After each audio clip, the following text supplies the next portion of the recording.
Hi there and welcome back. Today I'm going to show you how to make a Z-bend in the throttle cable that goes on your lawnmower or other small engine applications. So here's a universal throttle cable with the hard wire inside. Now sometimes when you buy these cables, they're either too short or too long, or the sheathing on the cable is too long and you want to cut that, but you don't want to cut the wire in behind. Then once you cut the wire, the Z-bend's gone, and then you got to make another Z-bend.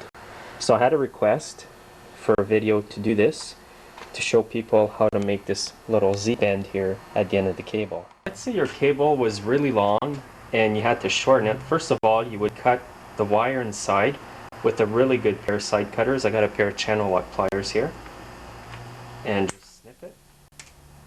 Next, on this universal cable, I would have to remove the sheathing from the mechanism, and I would just remove it like that.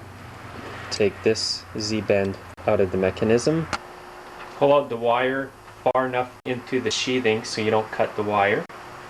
So as you can see, I got a lot of wire out here, so there's no way I'm going to cut the wire when I cut the sheathing.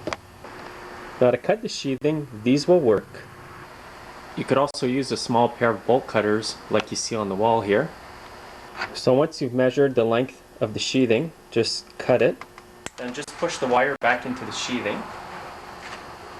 Rehook it at the end of your throttle mechanism here. Make sure you have your sheathing back in its correct place. So once it's in like that, go to the other end of your cable. Now here's where we need to make a Z-bend. Now you can examine your old Z-bend so that you can make an exact copy. What you're going to need now are two good pairs of needle nose pliers. I say good pairs because they're nice and firm. Some of the cheap ones will kind of feel rubbery. So hold one end like this with your needle nose pliers, and then with the other pair just bend it all the way down 90 degrees. The reason why I'm using two pliers is that so when I go to bend the end of the cable, it doesn't arch the rest of the cable. Now what you would do to complete the Z-bend is grab a pair of pliers right at the edge here, hold it nice and tight. Now make sure you bend the wire another 90 degrees, but make sure it's in line with the rest of the wire in there.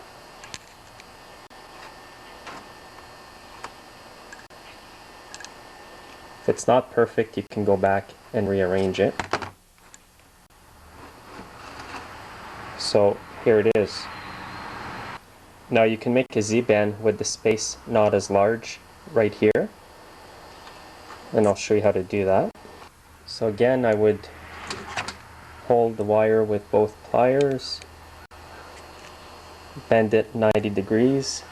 Now if you want the space to be smaller between the top and the next bend, you would hold the wire up high at the tip of your pliers so that it doesn't leave such a big gap, and then make your Z-bend.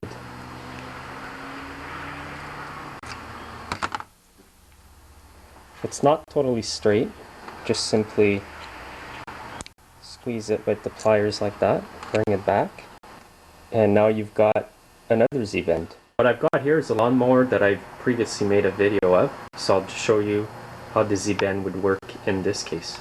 If you're installing a throttle cable on this lawnmower engine, you would insert the Z-bend in the throttle mechanism. Then you would loosen this clip here to insert the whole sheathing behind it. Then tighten up this screw here. You would adjust the sheathing in this clip so that the throttle is at the right position when you either want the motor to run high or run slow. Now you can actually buy a tool that is made especially for making Z-bends at the end of throttle cables, but I don't do that often, so I didn't bother getting the tool. In one of my next videos, I'll try to make a video as to how to install a throttle cable either on your lawnmower or a small engine and show you how to adjust it. Thanks for watching, and we'll see you next time.